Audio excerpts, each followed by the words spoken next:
इससे पहले हम लोग डिस्कस कर चुके थे नर्नेस्ट इक्वेशन के बारे में। आज हम लोग डिस्कस करेंगे potential of single electrode at anode.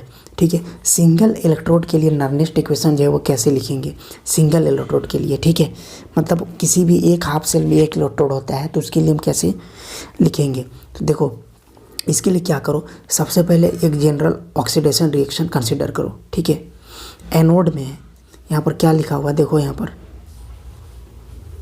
क्या लिखा हुआ है, यहाँ पर एनोड है और एनोड में क्या होता है, ऑक्सीडेशन होता है, इसलिए हम यहाँ पर कंसिडर करेंगे ऑक्सीडेशन रिएक्शन के लिए।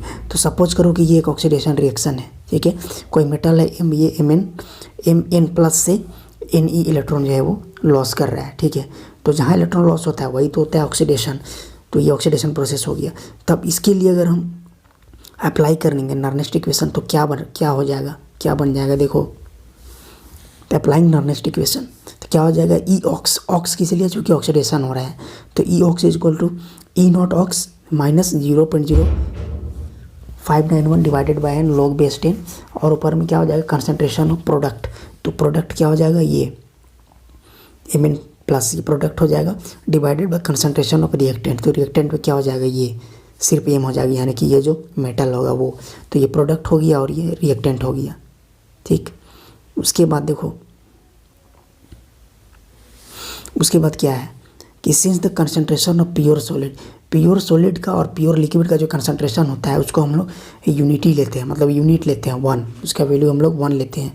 तो इसका मतलब ये होगा कि ये जो नीचे जो एम है ये हट जाएगा और इसके जगह में वैल्यू पुट हो जाएगा 1, तो ये ख़त्म। तो अगर ये मर जाएगा तो क्या बचेगा, E ox is equal to E naught ox minus 0.0591 divided by n log base 10 और फिर क्या हो जाएगा concentration of M n plus. तो ये हो जाएगा सिंगल इलेक्ट्रोड के लिए नर्नेस्ट इक्वेशन, वो भी किसके लिए, ऑक्सीडेशन के लिए। तो सिमिलरली अगर तुम रिडक्शन के लिए लिखोगे तो कैसे लिखाएगा, सेम वैसे ही लिखाएगा, सिर्फ रेड हो जाएगा, मतलब रिडक्शन हो जाएगा। जैसे ई ऑक्स था तो यहाँ पर ई रेड लिखेंगे, ई नॉट ऑक्स है तो यहाँ पर लिखेंगे E naught red plus 0.0591 divided by n log base 10 concentration of M n plus. This is the single electrode potential Nernst equation for redox reaction. तो ये रेडॉक्स रिएक्शन के लिए होगा। तो आई होप ये आप यहाँ तक पूरा समझ में आया है। अगला जो हमारा टॉपिक है वो है equilibrium constant from Nernst equation. Nernst equation से इक्विलिब्रियम कांस्टेंट जो है वो हम कैसे निकालते हैं। ठीक है, तो इसके लिए भी क्या करो, एक जनरल रिएक्शन कंसिडर करो। सपोज जिंक जो है Zn और Cu जो है ये जनरल एक रेडॉक्स रिएक्शन को हम लोग कंसिडर कर रहे हैं। तो सपोज करो कि ये क्या है, एक जनरल रेडॉक्स रिएक्शन है जिसमें Zn जो है वो 2 इलेक्ट्रॉन लॉस कर रहा है, Zn2 प्लस बना रहा है, Cu2 प्लस जो 2 इलेक्ट्रॉन गेन करके Cu बनाया। तो यहाँ पर इलेक्ट्रॉन का लॉस भी हो रहा है और एक्सेप्ट भी हो रहा है। तो ये जो पूरा रिएक्शन होगा ये एक रेडॉक्स रिएक्शन होगा। ठीक, अब इसमें ध्यान दो, दोनों का कंसंट्रेशन मान के चलो, let the concentration of Zn2 plus और Cu2 plus are in equilibrium. अगर ये दोनों इक्विलिब्रियम में है, ठीक है, तो इस कंडीशन में कंसंट्रेशन अगर इक्विलिब्रियम में हो गया तो इसका इक्विलिब्रियम कांस्टेंट हम लिख सकते हैं। तो इक्विलिब्रियम कांस्टेंट कैसे क्या हो जाएगा, किस तरीके से हो जाएगा, कंसंट्रेशन ऑफ प्रोडक्ट, तो Zn2 प्लस का कंसंट्रेशन और Cu का कंसंट्रेशन। तो Cu जो एक सॉलिड है, ठीक है, तो इसका वैल्यू क्या हो जाएगा, 1 हो जाएगा। तो ये तो ख़त्म हो गया, ये मर गया।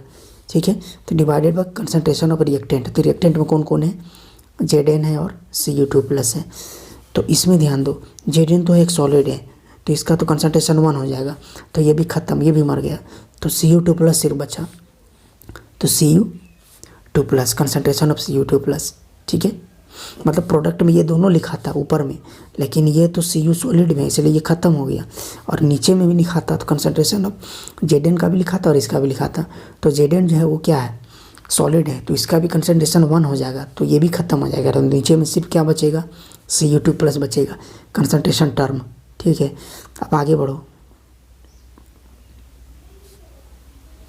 तो बाय नर्नेस्ट इक्वेशन से क्या हो जाएगा, इसमें ध्यान दो। तो अगर इसमें नर्नेस्ट इक्वेशन लगाते हैं तो क्या हो जाएगा, E cell is equal to E naught cell minus 2.303 RT divided by 2F। अब यहाँ पर 2F क्यों हुआ, NF होता है लेकिन यहाँ पर 2 क्यों हुआ, क्योंकि इसमें इलेक्ट्रॉन जो लॉस और गेन हो रहा है वो 2 हो रहा है। ठीक है, इसलिए यहाँ पर 2 लिखेंगे। Log concentration of product, concentration of reactant, ये क्लियर। अब इक्विलिब्रियम में क्या हो जाएगा, कोई भी केमिकल रिएक्शन जब इक्विलिब्रियम होता है तो उसका ई सेल जो होता है, मतलब सेल पोटेंशियल जो होता है वो 0 होता है। तो इसलिए क्या हो जाएगा यहाँ पर, इसलिए यहाँ पर ई सेल की जगह हम 0 लिखेंगे, ठीक है। तो ये ई नॉट सेल इधर आ जाएगा, तो ये इधर आ गया, ठीक है। अब ये क्या हो जाएगा 2.003, अगर ये इधर आएगा तो ये नेगेटिव में हो जाएगा, तो ये नेगेटिव और ये नेगेटिव तो ख़त्म हो जाएगा। तो क्या बचेगा, E naught cell is equal to 2.003 RT divided by 2F log concentration of Zn2+ divided by concentration of Cu2+। उसके बाद आगे देखते हैं ई नॉट सेल, तो क्या हो जाएगा, E naught cell equal to 2.003 RT by 2F log concentration of Zn2+ by concentration of Cu2+, ठीक है। फिर E naught cell equal to 2.003 RT by 2F log Kc। तो ये Kc कहाँ से आया, ये जो Kc आया ये, तो ये कहाँ से आया, इसको हम लोग Kc ले लिए, चूँकि ये क्या है, रिएक्शन कोशेंट है। तो केमिकल इक्विलिब्रियम कांस्टेंट Kc हम इसको ले सकते हैं। केमिकल इक्विलिब्रियम से पढ़े हो, जो भी कंसंट्रेशन होता है प्रोडक्ट का और जो कंसंट्रेशन होता है रिएक्टेंट का, दोनों जब डिवाइड में रहता है यानी डिविजिबल में रहता है तो उसी को, मतलब जब रेशियो में रहता है तो उसी को हम लोग कहते हैं केमिकल इक्विलिब्रियम कांस्टेंट। तो इसीलिए यहाँ पर इक्विलिब्रियम कांस्टेंट के लिए Kc हम यहाँ पर लिख सकते हैं। तो बाय यूजिंग इक्वेशन 1, इक्वेशन 1 देखो, ये इक्वेशन 1 Kc क्या है, concentration of Zn2+ concentration of Cu। तो इसके जगह में नीचे में हम यहाँ पर इस जगह में हम वैल्यू पुट कर दिए, यूजिंग इक्वेशन 1, इक्वेशन 1 को यूज़ करके यहाँ पर Kc लगा दिए, ठीक। इन जनरल, अब जनरली हम लोग क्या जानते हैं, E naught cell equal to 2.003 RT divided by NF log Kc, ठीक है। NF होता है जनरली हम लोग जानते हैं, जब कोई इलेक्ट्रॉन लॉस और गेन नहीं हो रहा हो तो जनरल इक्वेशन ये होता है। तो अगर इसमें पूरा वैल्यू पुट कर दें, ठीक है, इसमें हम 0.082 पुट कर दिए R के लिए, टेम्परेचर के 298 और F के लिए 9650 पुट कर दिए, और यहाँ पर लॉग Kc ही रहेगा, ठीक है। तो ई नॉट सेल इक्वल टू क्या हो जाएगा 0.0591 divided by n log Kc। क्योंकि ये पूरा अगर सॉल्व करेंगे तो 0.0591 भी आएगा, तो मन लिखा हुआ नहीं है लॉग Kc। तो यहाँ से Kc इक्वल टू क्या लिख सकते हैं, और लॉग Kc इक्वल टू क्या लिख सकते हैं, लॉग Kc। तो ये वाला क्या हो जाएगा, इधर आ जाएगा n जो है वो, तो NF E naught cell divided by 0.0591 या 0.059 लिख सकते हैं, ठीक। तो इसमें क्या है, तो यही जो रिलेशन है इसी को कहते हैं relation between equilibrium constant and standard electrode potential. अब इसमें Kc का क्या सिग्निफिकेंस है, तो ये जो Kc है, अगर Kc का वैल्यू बड़ा आएगा जब if the value of Kc is larger than reaction proceed to larger extent, मतलब Kc का वैल्यू जितना ज़्यादा होगा रिएक्शन जो है उतना ही लार्जर एक्सटेंट में होगा। तो आई होप ये पूरा समझ में आया होगा। Now let us discuss electrochemical cell and Gibbs energy. अब इलेक्ट्रोकेमिकल सेल और गिब्स एनर्जी में जो रिलेशन होता है वो क्या होता है उसके बारे में हम लोग एक बार डिस्कस करेंगे।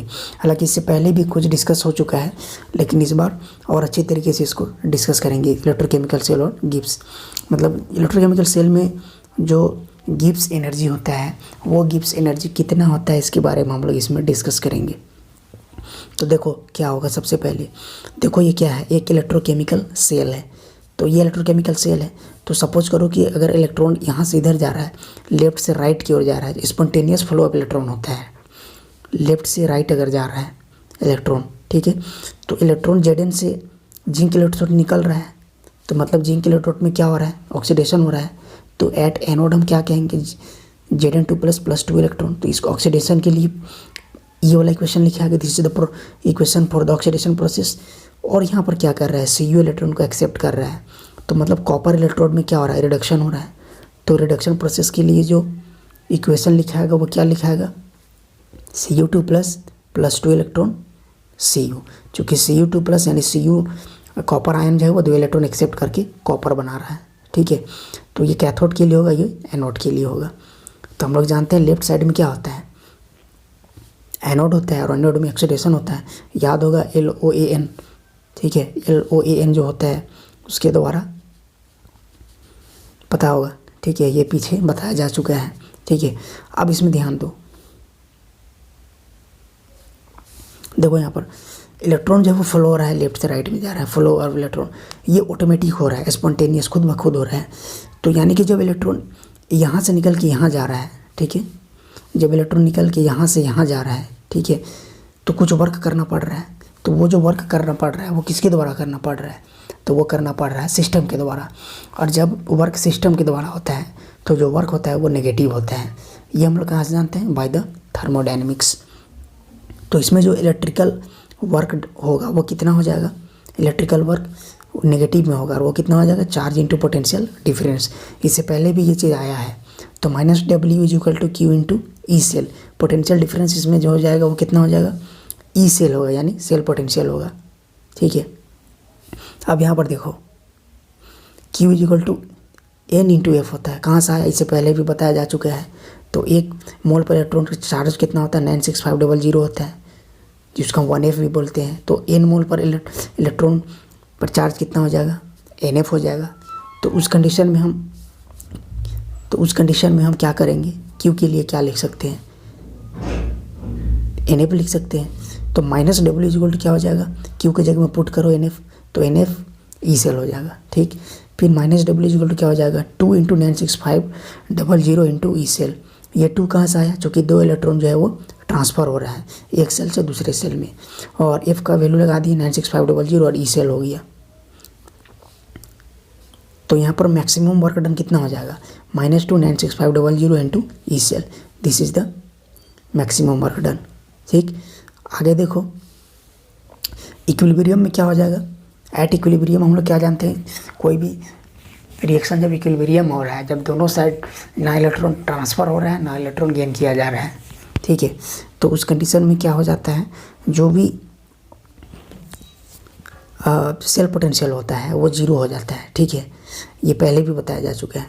तो अगर सेल पोटेंशियल 0 हो जाएगा, ठीक है, तो क्या हो जाएगा, तो इक्विलिब्रियम हम लिख सकते हैं सेल पोटेंशियल 0, ठीक है। तो उस कंडीशन में क्या हो जाएगा, जो चार्ज है वो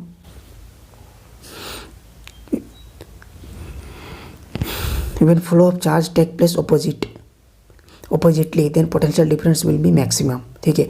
तो पोटेंशियल डिफरेंस मैक्सिमम कब होगा, जब चार्ज जो है वो उल्टा बहने लगेगा, ऑपोजिट डायरेक्शन में अगर चार्ज बहने लगेगा तो पोटेंशियल डिफरेंस जो हो जाएगा वो ज़्यादा हो जाएगा, ठीक है। तो यहाँ पर ΔG इज इक्वल टू क्या हो जाएगा, -NF ई सेल। ये कहाँ से आया, चूँकि W इक्वल टू ऊपर में, यहाँ पर देखो W का वैल्यू हम लाए हैं कितना, NF ई सेल, तो वही चीज़ को यहाँ पर पुट कर रहे हैं। तो कितना हो जाएगा, ये वाला ΔG is equal to -NF E cell, ठीक। उसके बाद स्टैंडर्ड कंडीशन के लिए क्या हो जाएगा, ΔG naught is equal to -NF E naught cell, ये हो जाएगा। ये किसके लिए हो जाएगा, स्टैंडर्ड कंडीशन के लिए। तो यही जो रिलेशन है, this is the main relation. तो यही रिलेशन है, इसी को हमको दिखाना था, ठीक है। तो इसमें जो G है उसका क्या सिग्निफिकेंस है, उसका क्या इंपॉर्टेंस है, तो देखो यहाँ पर if ΔG will be negative, अगर ΔG नेगेटिव आता है तो उस कंडीशन में क्या हो जाएगा, then the reaction will be spontaneous, तो रिएक्शन जो है वो स्पॉन्टेनियस होगा। तो जब भी न्यूमेरिकल बनाएंगे और ΔG का वैल्यू अगर नेगेटिव आ रहा है तो हम कहेंगे जो रिएक्शन हो रहा है वो स्पॉन्टेनियस रिएक्शन हो रहा है। इसका मतलब क्या हो जाएगा, जो E होगा सेल पोटेंशियल वो मस्ट बी पॉजिटिव, तो कितना हो जाएगा, जो E हो जाएगा यानी EMF जो हो जाएगा सेल का वो पॉजिटिव आएगा, ठीक है। तो स्पॉन्टेनियस सेल रिएक्शन के लिए वो पॉजिटिव आएगा। तो आई होप यहाँ तक पूरा समझ में आया होगा। अब हम लोग बात करते हैं relation between equilibrium constant and Gibbs free energy. Equilibrium constant और गिब्स फ्री एनर्जी के बीच में क्या रिलेशन है, इसके बारे में हम लोग डिस्कस करेंगे। तो देखो फार्मूला से पीछे जो एक फार्मूला ड्राइव किया जा चुका है, ये वाला फार्मूला था E naught cell equal to RT divided by NF ln KC, ये फार्मूला था, ठीक है। इसके बाद E naught cell equal to क्या हो जाएगा, अगर ये एंटी लॉग है इसको हटाएंगे तो 2.303 आ जाएगा, और RT divided by NF log 10 90 log base 10 और KC हो जाएगा। और एक चीज़ हम लोग जानते हैं, इससे पहले जस्ट अभी थोड़ा देर पहले हम लोग पढ़े, delta G naught is equal to क्या फार्मूला प्रूफ करके लाएं, delta G naught is equal to लाएं minus N F E naught C L. तो ये जो ई है इसके जगह में ये वाला पूरा वैल्यू अगर हम पुट करते हैं तो क्या होता है, तो उस वैल्यू को पूरा पुट करो, ठीक है। देखो यहाँ पर तो delta G naught is equal to minus N F हो गया और ई नॉट सेल की जगह में ये वाला पूरा वैल्यू पुट करो तो क्या हो जाएगा 2.303 R T divided by N F log base 10 K C. तो ये एन एफ और ये एन एफ कैंसिल हो जाएगा, ख़त्म हो जाएगा। तो उस कंडीशन में बचेगा सिर्फ क्या, delta G naught is equal to 2.303 R T log base 10 K सी, यही चीज़ बचेगा। देखो यहाँ पर